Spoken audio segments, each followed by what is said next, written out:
Bonjour, je m'appelle Sophie Chizac, je suis sexothérapeute et thérapeute de couple. Sur cet audio, nous allons parler d'un jeu psychologique qui se joue bien souvent au sein des relations de couple. Parfois, il y a des relations pas claires, malsaines, qui stagnent, voire qui figent, douloureuses, déséquilibrées, pire encore, toxiques, qui épuisent. Peut-être est-ce le jeu du triangle dramatique.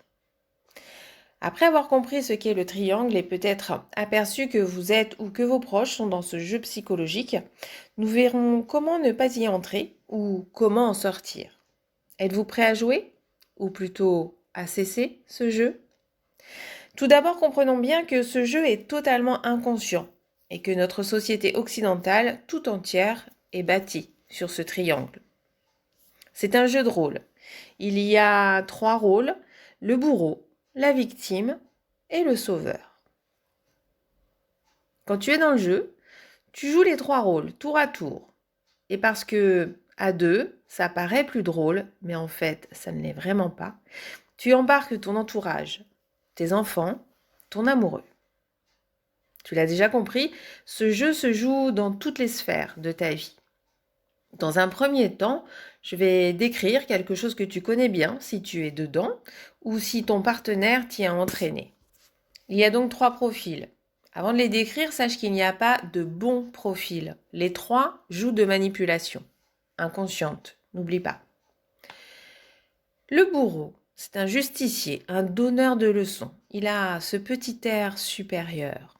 Il dévalorise, humilie, il contrôle, cherche la petite bête. Il s'exprime par la colère. Il est autoritaire. Le bourreau met son partenaire dans le rôle de victime et la rend responsable de la situation.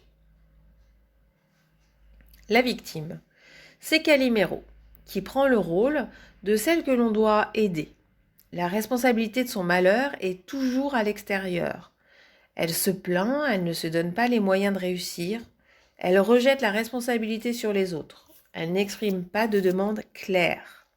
La victime sait attirer l'attention et cherche son sauveur. Le sauveur, c'est le super-héros. Il vole au secours de la victime pour la sauver, même si personne ne l'a sonné. Il pense que l'autre est faible, se donne le beau rôle et se rend coupable s'il ne vient pas en aide aux autres. Il aide sans qu'on lui demande, il parle ou agit sans toujours en avoir les compétences ou les moyens. Il pense, dit et fait à la place de l'autre. Il ne tient pas du tout compte de l'autonomie, de la responsabilité et des capacités des autres. Il s'en oublie lui-même.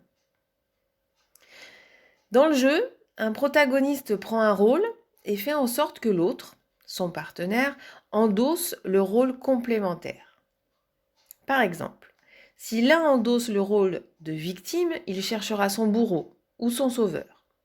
Et le bourreau cherchera sa victime. Et la victime, parfois, se rebellera, faisant passer son sauveur dans le rôle de bourreau ou son bourreau dans le rôle de sauveur. Ça donne pour la victime des « je suis débordée de travail.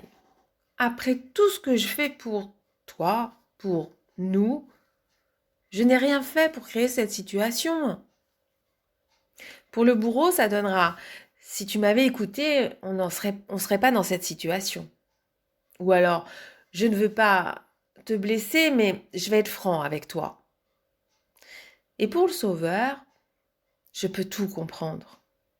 Je me charge de tout. À ta place, ça peut ressembler aux bases de la manipulation, n'est-ce pas? Manipulation inconsciente, car elle est plus subie que voulue. Bref, dans ce triangle, on peut tourner en rond longtemps.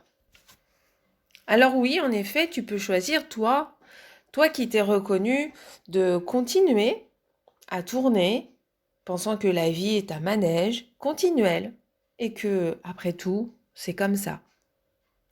C'est certainement que c'est pas encore assez douloureux.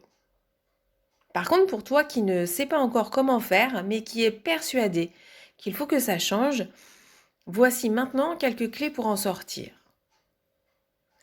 1. Prendre conscience que tu joues. 2. Identifie ton rôle. Il y en a un qui est récurrent. 3. Repère le rôle dans lequel est l'autre et refuse de rentrer dans le jeu. 4. Prends soin de toi avant de prendre soin de l'autre. Si ta carafe est vide, comment étancher la soif de l'autre? 5. Deviens acteur de ta vie.